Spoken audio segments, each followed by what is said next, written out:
I'm going to show you guys how to do this in an immutable way as well. I mean, the video's technically over. You've seen the builder pattern. You kind of know how to implement it. But if you want to do this in an immutable way, keep watching. All right.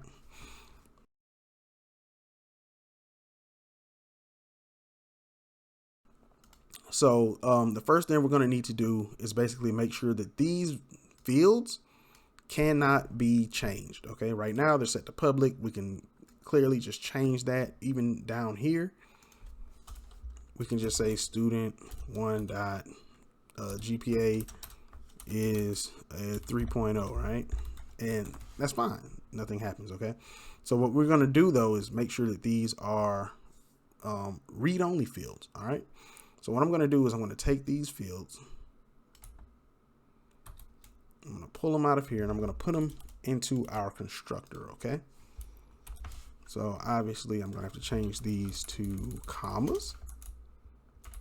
All right. And then we're going to change all of these publics to read only. Okay. So I'm going to say read only, and we'll replace all of those publics. All right. So now, as you can see, we're starting to see some different stuff. So first off, our constructor isn't going to work like this anymore. Okay. Also, we see that anywhere we try to set these values, they're starting to turn red on us. All right. So the way we're going to need to do this, since this is immutable, we can't actually change these values. It means we have to create a new object anytime we do the builder pattern. Okay. Which means that pretty much all of this stuff is going to have to leave this function. So we're not going to be setting anything. All those setters you can just remove them. All right. Because we're going to an immutable approach. Okay. So let's go ahead. I'll leave this stuff here for now. But the way we're going to do this is we're going to create a completely new object called a builder object. So basically we're going to call it student builder, and it will have the logic for building our object. Okay. So what I want to do is create that new folder. So in our builder folder here, we're going to create that new class. So I'm going to say touch, and then it's in the builder folder, and then we're going to say student builder. All right. And then obviously .ts. Okay. So now we have our student builder, and I'm going to make this a class, student builder. All right. So the student builder is going to be where we're actually setting values. Okay. The student itself is going to be an immutable class. Okay. So what I'm going to do here is I'm going to change this to student builder. All right. And then what we're going to need to do is also export this class. So I'm going to say export default, and this is in our student builder class. Okay. So that we can import it here in our student class. So I'm going to go here and import student builder. The way I did that was I just hovered over the student builder, then I hit control and then the period, and that popped up these options, and it says add import. So I'm going to do that. So now we have our student builder, right? So now we need to basically move this logic here into our student builder. Okay. Because now when we call builder, we're returning a student builder. All right. So our student builder, I'm just going to go ahead and copy these fields, are going to have the same fields, right? So I'm going to go here. I'm going to get rid of these. And then we are going to make these private. All of our fields here are going to be private. All right. So now our student builder has the same fields as our student. Okay. So from here, what we're going to do is we're going to add in our setter functions.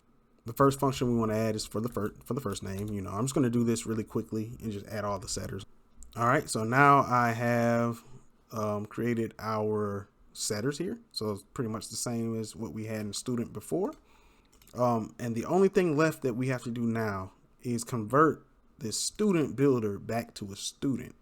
Remember, because the whole purpose of the student builder is to build a student. Right now it's returning a student builder. So the way we'll do that is by creating a new function called build. So we call build, it's going to return a student. And then we're going to say return new student. And then we need to pass in the value. So it'll be this dot first name, this dot last name, this dot GPA, and this dot year. All right. We need to be able to import student, which I forgot to do here. So we need to go back to our student class. And once again, we need to do export default. Okay. And that'll allow us to be able to pull in the student here. Okay. So once again, hover over, hit control period, and then hit the import. So now at the top, we see we imported student. Okay. So now when we call this build function, it will return a brand new student with whatever changes that we made. Okay. So if we look down here, back in our student file, if we look here and we scroll down, we see that the builder pattern is working the same. The only difference here is that we need to add this dot build so that we are actually getting a student back here. So this is now actually a student. Okay. And then once we see that here, now we can't set the GPA directly because it's a read-only field. Okay. So this can't be done anymore, which effectively makes our student immutable. Student can't be changed once it's set. So you set the values you want, and that's it. All right. If we wanted to add a GPA, we can do that here. We can say dot set GPA, and let's set it to 3 point. Well, let's do something different. 2.5. Oh, not 32.5. All right. So 2.5, and now this value, the student will have a GPA of 2.5. So let's build this once again and then run it so you can see. And as you can see, years undefined, GPA is 2.5, and there's James Fry. All right. And that's pretty much it. You can mix and match. You can pull off the last name and only specify the year. And we'll say freshman. And if we first compile again and then run it, we can see that now there's no last name, but there's a GPA and there's a freshman. So this is an immutable way to do the same thing that we did in the first half of this video. So that's pretty much it for our builder pattern. As you can see, it basically just allows us to specify only what we want to initialize the object with. And if you do it in an immutable way, to make an update, we'll have to add another function. So matter of fact, let me do that.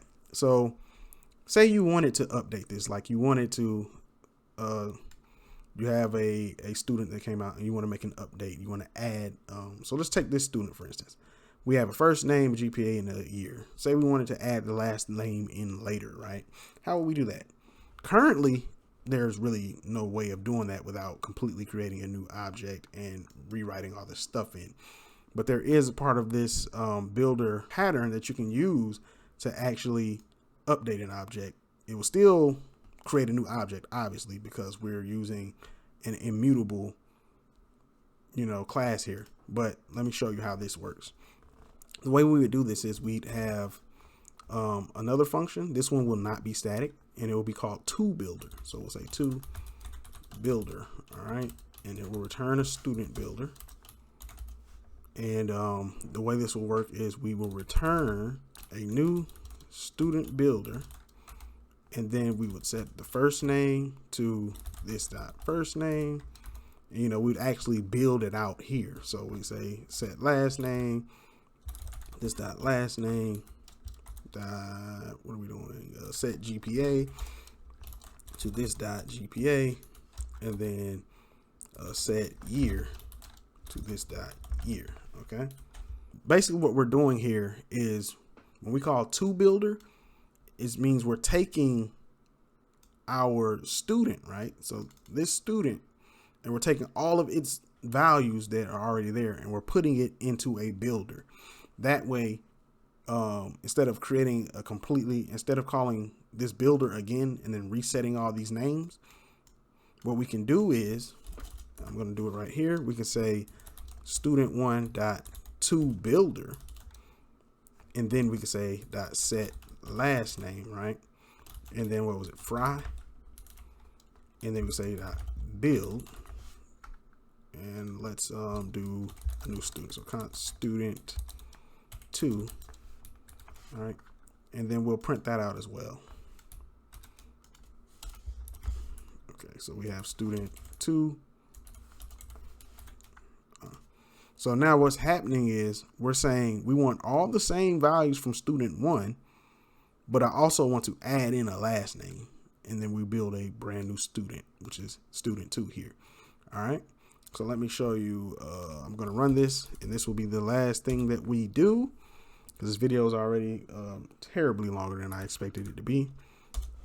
But here we go. All right, so we have our student1, which is James with no last name, 215 freshman.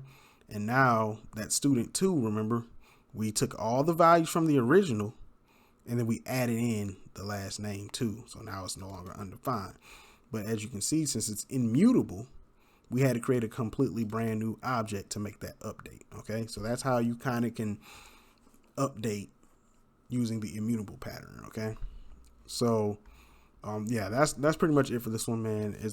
Now that I'm thinking about it, I'm probably going to split these into 2 different builder pattern videos. But anyway, though, so that is the way to do the immutable builder pattern, and that's pretty much it for this video. Thanks for watching. Like and subscribe to the channel and all that jazz, and I will see you guys in the next video.